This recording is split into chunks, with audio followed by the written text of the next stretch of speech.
Price லாடுங்க. விசேஷமாக இந்த நாளில் கூட ஒரு சில காரியத்தில் சொல்ல விரும்புகிறேன். என்ன காரியம் அப்படின்னா, இந்த சவுலுங்கிற ஒரு மனிதன் இருந்தான் பைபிளில். அவனை முதல் ராஜாவாக கர்த்தர் உயர்த்தினார். தேவ பிள்ளைய அவன் உலகத்தில் ஒரு கழுதையை தேடி வந்த ஒரு சவுலை தேவன் ராஜா உயர்த்தினார். ஆனால் அவனுக்குள்ள இந்த மேன்மையை சவுல் இழந்து போனார். அவனுக்குள்ள மேன்மை இழந்தது மாத்திரமல்ல, அவனுக்குள்ள பொல்லாதாவி கர்த்தர் அனுப்பிட்டார்.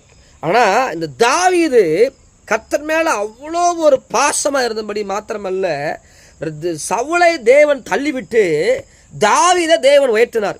என்ன காரணம் நினைக்கிறீங்க? ஒரு மனுஷனை கர்த்தரே தெரிந்து கொண்டு கர்த்தரே அழைச்சிட்டு தள்ளுவாரா அப்படின்னா தள்ளுவார்.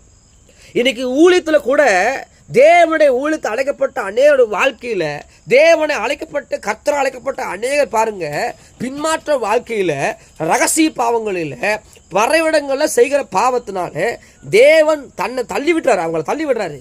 ஏதோ ஒரு பாவம். இந்த செய்தி கேட்டுக்கொண்டிருக்கிற உங்களுக்கு நான் சொல்லுகிறேன், தேவ பிள்ளையா இருக்கலாம். இந்த சவுல் விழுந்தது போல சவுலுக்குள்ள இந்த பொறாமை நாவி, அவனுக்குள்ள இந்த பொறாமை சத்தத்தை கேட்டான். தாவீது கொன்றது 10,000 சொன்னாங்க, சவுல் கொன்றது 1000 சொன்னாங்க. அவ்வளோதான்.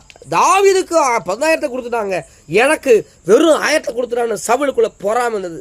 அந்த பொறாமை தான் தாவீதை, அந்த சவுலை கீழே தள்ளிச்சுங்க.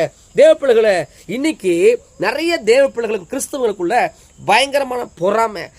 சவுலுக்குள்ள இருந்த பொறாமை பாருங்க, சவுலுக்குள்ள இருந்த பொறாமை என்ன பண்ணுச்சுன்னா, அது அவனை கீழே தள்ளிச்சு. பொறாமையின் ஆவி. வேதத்தில் ஆதிகள் வந்து நீங்க வாசித்தீங்கன்னா, பைபிள் ஃபுல்லா நீங்க வாசிக்கும் போது முதல் கொலை எங்க நடந்ததுன்னா, காயன் கொலை செய்தா, தன் கூட பிறந்த ஆபேலை கொலை செய்தா. வேதம் முழுதுமாக நீங்க லூசிபர் ஏன் பொறாமப்பட்டான், ஏன் லூசிபர் ஏன் அவன் விழுந்து போனான்னா, என்ன காரணம்னா அவனுக்குள்ள பொறாமை, தேவனை பார்த்து பொறாமை. அந்த மகிமையை எடுத்துக்கொண்டான் அந்த பொறாமையினால. தேவப்பிள்ளைகளை, இன்னைக்கு சாயந்தரம் என்னோடு கூட பார்த்துட்டு இருக்கிறீங்கன்னா, உங்க வாழ்க்கையில விழுந்து வர காரணம் என்ன? உங்க வாழ்க்கையில் ஏதோ ஒரு போராட்டம் வந்துட்டே இருக்குது, ஏதோ பிரச்சனை வந்துட்டே இருக்குது. என்ன காரணம்? அநேக நேரத்தில் ஒரு கேள்வி கேட்குறீங்களே, ஆண்டவர் என்னோடு இருக்கிறாரா இல்லையான்னு கேட்குறீங்களே. இது கேள்வி கேட்குற, ஏன் இல்லையான்னு கேட்க சந்தேகம் வருது. காரணம் என்ன? சந்தேகம் வர்ற காரணம் என்னங்க? கடல் அழைச்சது அவர் தானே, கூட்டு வந்தது அவர் தானே, கையை பிடிச்சது அவர் தானே, இது வரைக்கும் நடத்துனது அவர் தானே. ஆனா ஏன் உங்க வாழ்க்கையில அடிக்கடி உங்களுக்கு அந்த எண்ணங்கள் வருது, ஆண்டவர் இருக்கிறாரா இல்லையான்னு கேட்குறீங்கன்னா என்ன காரணம்னா, ஒரு சிலரை கர்த்தர் வாந்தி பண்றாரு, சவுளை தள்ளுறத போல தள்ளி விடுறாரு.